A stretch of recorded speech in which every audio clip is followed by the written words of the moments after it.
with Janice Rebibo, right? Is that how I pronounce? That's fine. And she's a poet, and she's a translator, educator, a number of great things. So I'm going to read a small introduction to Janice. She's the author of 5 previous books of poetry and a volume of translations to English of the selected works of beloved Israel poet Yonatan. That's right. Within the Song to Live, a beautiful ballooning heart is her collected first collection of English poetry, right? That's it. That's right. Of English poetry, and she was released by Coolidge Corner Publishing. And Rebibo's poems have been described as fresh and compelling and globally oriented, and her poem, My Beautiful Ballooning Heart, was nominated by Z. Sessling's Muddy River Poetry Review for a 2012 Pushcart Prize, and she's a Massachusetts native and English speaker. She also received a President of Israel Award and others for Zara Betzion, a stranger, and translated A Stranger Woman in Zion, poems in 1984 to 2006, yep. And it was described as a bold blend of 2 imposing literary traditions. And Janice has a website. You can visit her at www.Janice Rebibo, R-E-B-I-B-O, it's one word, JaniceRebibo.com. Thank you. So, what is it about your background, I was going to ask you, that led you to become involved with Israeli culture and Hebrew language? Because obviously, you know, what do you think? What was the driving force? What is it about your initially, as a child, it was a family orientation. Mm-hmm. You get drawn in with enthusiasm mm-hmm. to the family activities. But what was the family? What do you mean, like my parents were in leadership for organizations supporting the establishment of the State of Israel. Okay. And various other activities as time went along, including not necessarily political activities, cultural activities, and more. And my father began to visit Israel, and at a certain point brought the family there for a trip. Mm-hmm. Now, I of course went to Hebrew school, like so many people did, mm-hmm. and learned a few nouns, and I write about that, how the language develops, a few nouns, a few verbs, and then gradually more complex mm-hmm. chunks of language. Okay. But that was not the big step. The big step was actually going there and being there on a kibbutz at age 21 for the first time. My family brought me there as a volunteering experience, and I decided to stay. Okay. And I stayed for 3 years, and they assigned a tutor to me, and I began to delve deeply into the language, which captured me. What is it about the language that captured you? Well, you know, so much has been said about this, but I think it truly is the many layered structure of the language, the historical layers through the ages, and the rich literature of all sorts, right up to the most modern and sometimes shocking, over and over again, contemporary works. Mm-hmm. So that there's a tremendous richness and a different type of language from the language that we know in English. How about Yiddish? Do you ever? I know a few phrases which I probably shouldn't quote here. But Yiddish, I never really learned to swim in Yiddish. Yiddish was not my vernacular. My grandmother spoke Yiddish. My parents understand a bit of Yiddish. Because there's a great lyricism to Yiddish. I remember reading I did my master's thesis on Henry Roth. Did you? How wonderful. Yeah, and he wrote extensively about the Yiddish language. Right. It's lyrical and it's poetic as opposed to English. Yeah, and of course, you know, Hebrew has absorbed among other languages, quite a bit of Yiddish, and there are a lot of phrases that are. Well, I mean, isn't it a mixture of Hebrew and German, kind of? That's right. Yeah, that's right. And of course, depending on the area where the particular group was settled, whether it was Russia, Ukraine, where it was, different elements were absorbed and different inflections as well. Okay. Now, tell us about the process of translation, because you translate from Hebrew to English, right? That's right. Primarily. I've also translated from English to Hebrew. Yeah. And how do you maintain the nuance, the lyricism? How is that? Well, I can describe in kind of an impressionistic way Yeah, what course, the experience was like. It's an art form itself, right? And I'll show this just in case someone does have an interest. This is the book of translations of the poet Nathaniel Nathan within the Song to Live, and this is the poet who passed away some 10 years ago. And the experience of translating him, and he's not the only poet that I've translated, but it was a significant experience. And also knowing the poet and sitting with him and going through the translations.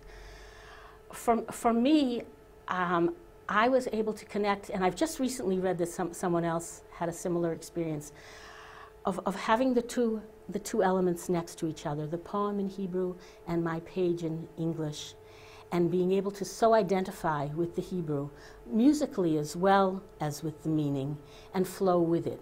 To establish a flow with, and I promised you it would be something impressionistic, and it is, but establish a flow within that poem and be able to express the same flow within the English.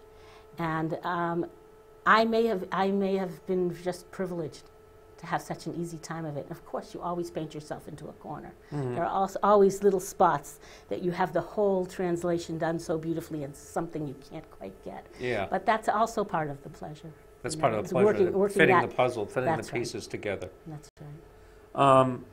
And you also have written you've written librettos for 2 musicals. That's right. And how does that, how did the process there? What were the 2 musicals first off? Mati Kovler, who is a gifted young composer, Israeli-Russian origin, now in the Boston area and associated with the New England Conservatory and Northeastern University. Mati has written many works and has had works commissioned as well. And Mati and I met years ago, and he discovered in me something that that he made use of. Again, he would sit down at the piano and bang out, excuse me, Mati, bang out a tune, and I was able to fit words to not only the melody but to the rhythms of the music, with the sense of the original as much as possible. You have to take some liberties, of course. But, and which is more pleasurable for you? I mean, or that was torture. Again, so you prefer the translations? I would say that the translation, maybe it's the nature of the works as well. Don't forget, we're talking about a modernist poet. It's a whole different milieu, and we're talking about contemporary music that has some harsher and also some very clever and complex. And where were these performed? These? Well, of course in Boston at Jordan Hall, but in addition, the work Here Comes Messiah was commissioned for Carnegie Hall, and it was performed there with a wonderful soprano, Tehila Nini Goldstein, and then again here in Boston with another soprano. Soprano and small orchestra. Wonderful. And the other work is called The Escape of Jonah. Which had a gospel chorus from the New England Conservatory, along with instrumentals as well. Wonderful. And it's based on the story of Jonah. You know, I remember having my poems put to music and dance at Berkeley by this Professor Lucy Holstead at Berkeley. It's thrilling to have that. Absolutely, absolutely. Another thing that I was lucky to have is an association with the Israeli songwriter. He's also a physician, but in this guise as a songwriter, Gidi Koren, and who wrote scores of popular songs, and he put a couple of my poems to music, and you can find them on YouTube and on DVDs as well, and they were performed by a folk group, so a little folk music, the brothers and the sisters, like the mamas and the papas. Right. Yeah. Great. Special experiences, collaborations. Collaborations, wonderful. Yeah. Now, you describe yourself as an Israeli poet, but you were born in Boston. That's a point of interest. Yeah. I don't know if I describe myself or if others have described me, but I'm perfectly willing to be described that way. Well, I saw it in one of your books. It's so I must have used... Yeah. Well, so then I guess I fully accepted that. I would say I am Israeli. I lived in Israel for a total of almost 25 years. So, but I was asked that question myself. I was actually asked that question in a very political surrounding. You know, are you Israeli or are you just Jewish? You know? Or just Jewish. Yeah. So I don't have the answer to that. I mean, it's like anything else. I'm all of these things. Okay, you don't want to be pigeonholed. I don't think I need to be pigeonholed. Of course, you know, the tendency is that when you're in Boston, you know, or in the United States, everybody says you're Israeli. When you're in Israel, you're an American, and you can't escape it. Yeah. But again, to try to look at it as a privilege and not as a conflict as much as possible. That I have the luck to have a dual or perhaps even more life and be able to express myself, and they're not really you got two personas. things going for you. I mean, Woody Allen said that one of the pleasures of being bisexual, for instance, you have 100% more chance of a date on Saturday night. There you so go. There you go. So now you have the Israeli. I go with that. Right. Yeah, So you got to look at it that way, right? Yeah, I do. Yeah. Now, you have one poem in your How Many Edens, right? Yes. And it's about paradise, of course. And you use a quote by Donald Justice: "We should conjure a garden where no garden is." Conjures a garden where no garden is. And so we should. Paradise is now right here in this room, right? That's right. I mean, you got to make paradise wherever it is. That's right. Paradise, you know, you're going through some troubles right now. Paradise is still here. That's so right. tell me a bit about this, because this book, your most recent collection, Right. How Many Edens, deals with this. That's right. Creating an Eden. And just as paradise is recreated again and again, the book's poems deal with this again and again in different ways. The Donald Justice poem, which I recommend, you know, that people read, I think it's a very beautiful poem. It's a poem, by the way, that he didn't choose for his initial edition of his collected poems and later added back in, I was happy to see. So now you can find that poem. Southern Gothic is the name of the poem by Donald Justice. And in addition to the finding of the roses within roses within roses, which is how his poem concludes, there's another quote by a landscape architect, a garden artist. His name is Dieter Keinest. He unfortunately passed away quite young, Swiss. And it's paradise is just where you are right now. And that was written in life-size, human-size letters on a wall in the park in the center of Berlin. And I think that that's the philosophy that runs through it again. The final poem in the book talks about a fall, a slip, a fall from paradise. But you get up again and rebuild your paradise, wherever you happen to be. Yeah, we're always thinking of the future or the past, right. And then we lose the present moment. That's right. To have that present moment, and you know, it may be of interest to someone to read in the book a little more explanation of that. But the point is of making this time and place sacred, this moment. Okay. Now, one of the quotes was. The Hand of God is a poem, actually, and you said from the back it looks like the Great Wall of China, which I have never seen. What does this say about you, and what does this say about God? Do you think? Yeah. It's interesting. I've had to rethink this recently. You know, initially, when I wrote it, it was a visual poem. It was I saw an image and. I won't go into detail about it now. I'll save that for a little deeper exposure of the poem. But I saw an image of something that appeared to me to be the hand of God, but only from the back. And I wrote God? the hand. The hand. And I wrote the poem very directly from my impression of the visual imagery. But later I said, you know, well, you're giving yourself a message in your poem. What am I talking about? What is the back of the hand? Now, I don't want to go too far with that, but if you only see the back of someone's hand, that means something as well, at least in idiomatic English. Hit, right? Maybe. So I don't know, is that life slapping us around a little bit too, maybe, or maybe just the mystery of what's on the other side, not seeing the face of God, not even seeing the face of God's hand. So, okay, all right. Well, we wanted you to read your work. Are you probably have about, 13, 14 minutes to read whatever you gladly. want from either one of your, or many collections. You also have a number of collections. Yeah, I thought it might be interesting to see what a book in Hebrew looked like. I actually thought maybe I would read just a little bit in Hebrew for the flavor of the sound of the language that I've been working with, and translate. Yeah. Just a little bit of that, and then into the English, if that's okay. Oh, yeah, whatever you want. It's your game here. Great, thank you. So again, this is from Zara B'Tzion, which is a stranger woman in Zion, which comes from Proverbs, a phrase in Proverbs. And the first poem that I'd like to read is actually a poem that the Israeli poet Dalia Rabikovich, wonderful poet. If you don't know her, find her and read her. And she was a good friend. Unfortunately, also passed away some years ago. And this was the only poem she said that she understood of mine. So that was a little bit of a joke between us. But I'm going to read it in Hebrew.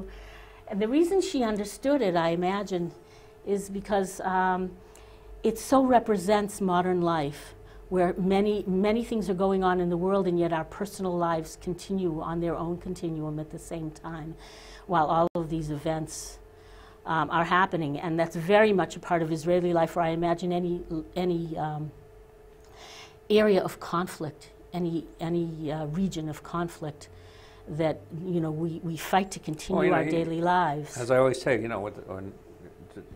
tragedy hits, the dogs are still out on the street lifting their legs, right? Precisely. Right. Precisely.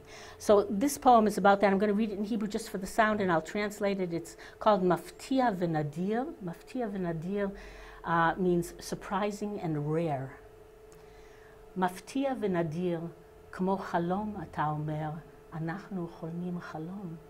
והחשוד באזור השרון עוד לא נלכד, ושרון מחזיר 4.7 מיליון ש"ח.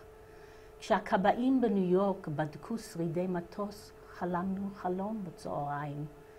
נעים במיטתי, אך מוזר, בן לאדן מסתתר, ואנחנו חולמים חלום. ראשך על הכרית, פניך מול פניי, בשעה שקנדהר נכבשת. Surprising and rare. Surprising and rare, like a dream, you say. We are dreaming a dream. And the suspect from the Sharon district is not yet apprehended, and Sharon, the prime minister, reimburses the country's coffers with 4.7 million new shekels. While the U.S. firefighters are inspecting the remains of a plane, we are dreaming an afternoon dream. It's pleasant in my bed, but odd. Bin Laden is in hiding, and we are dreaming a dream. Your head is on the pillow. We are face to face at the hour when Kandahar is vanquished.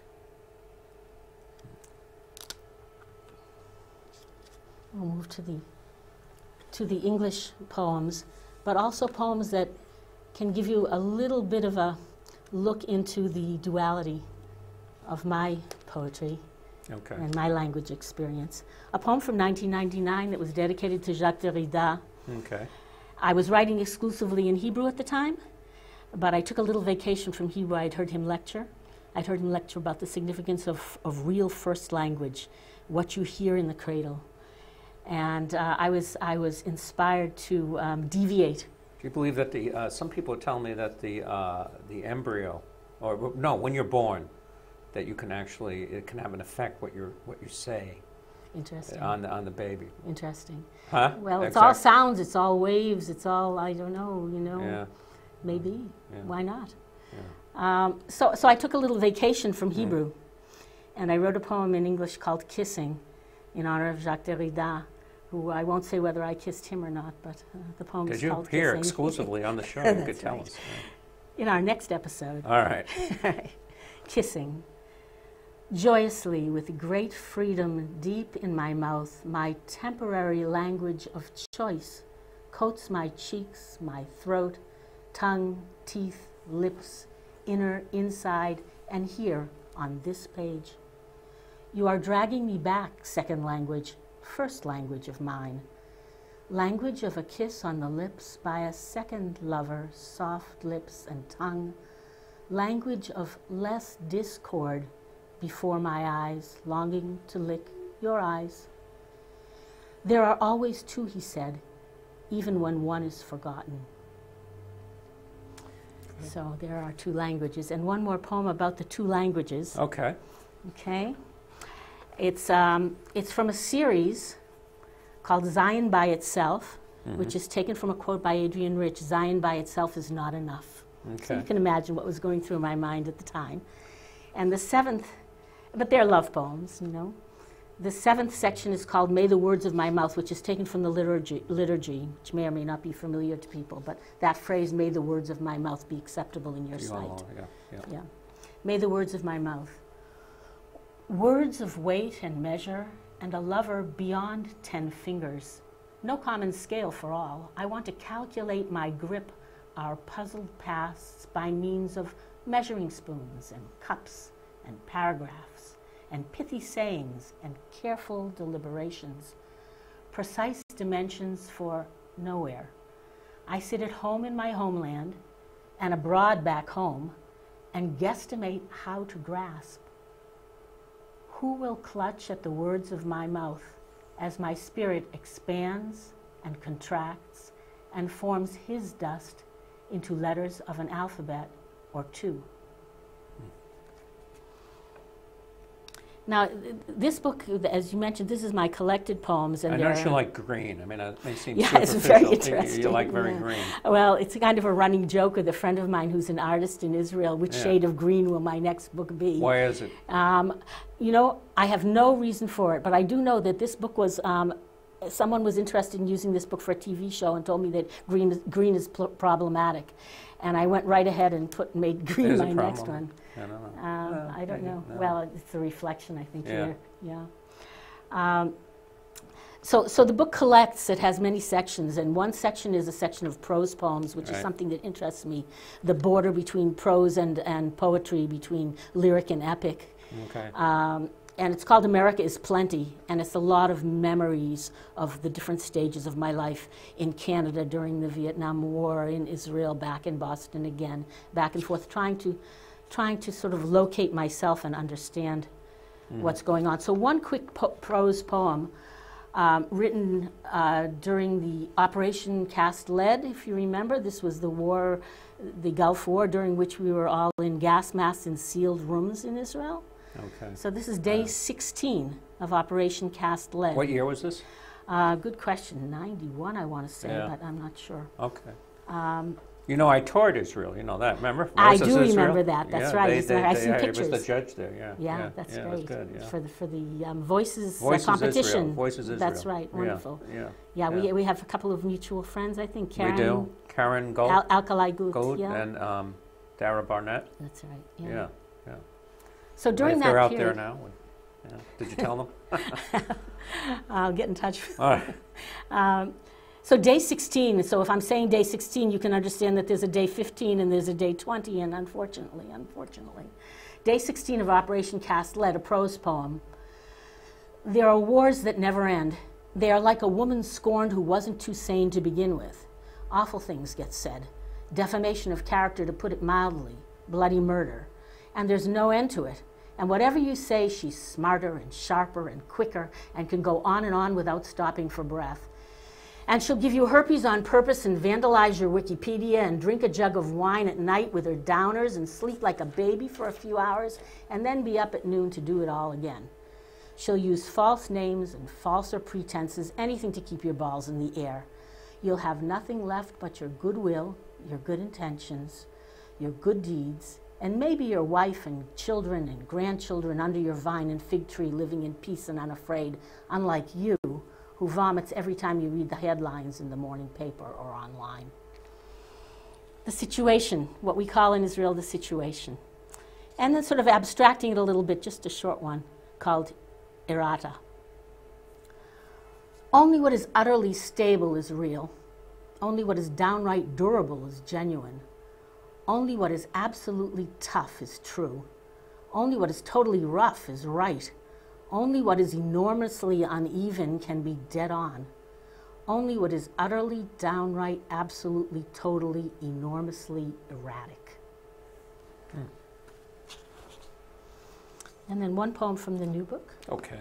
Okay. You still have time? You still have We like... still- We still have a little yeah, more time? like, no, you got time for... You got 4 minutes. Okay, well, Fine. let's see where this one takes us, and then Okay. maybe I'll do something new. Let's see. This is the poem that we mentioned, has as its motto, Dieter Keines's phrase, "Paradise is just where you are right now," from the garden from the park in Berlin. And actually, he stole that phrase from Laurie Anderson. No, the performance. The performance artist, Laurie Her Anderson. husband died. That's right. Lou Reed. Lou Reed. That's right. So Laurie Anderson had a UK hit song in the 80s called "Language is a Virus." Okay. And she, her phrase And it was... is now, isn't it? Really? It You know, sure on the is. Internet. That's yeah, right. very- That's right. Yeah. Prophecy fulfilled. Right. Yeah.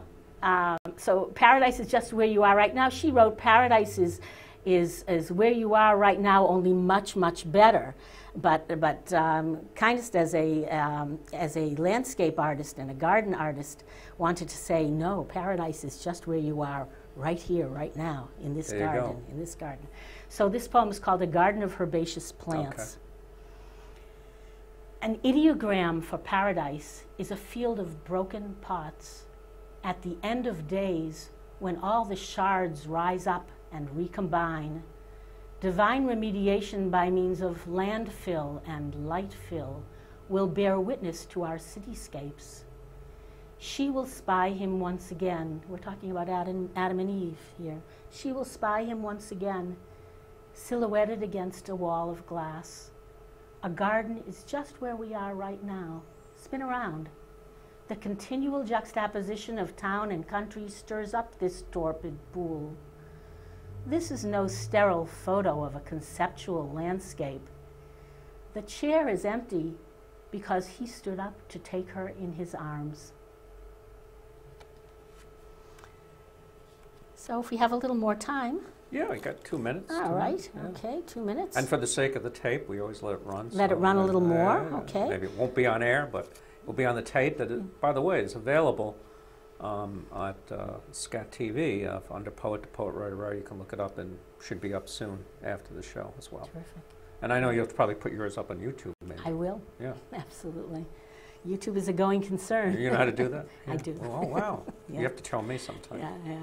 Actually, I have another hat where I'm technology director for an educational nonprofit, so I have a few wonderful. skills. I have a few skills.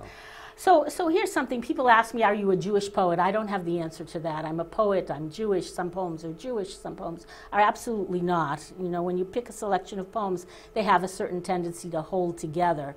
I don't know if what I picked today is representative or not, but this is, I would say, is a Jewish poem, and the irony of it is that it's something that I was asked to write for this past Passover, but to me it feels like it works for any of the spring holidays of any of our friends, you know, of any of us, when families gather. So it's called Opening Door. Our table is small this year and as large as an opening door. We are two, my miraculous father and I, plus two more. We tell them our story, alternating between a salt sea and something so dry on my tongue as to justify redemption by means of multiple goblets of a local kosher wine. It is the wonder of a white paper napkin in my father's hand, ever ready to wrap that broken piece of altered bread, which frees me, the youngest, though over 60, from my narrow place of Seder table captivity, to rejoice with all my people's children. Thank you very much, Janice. It was a pleasure having Thank you on you, Doug. Poet to Poet, Writer to Writer.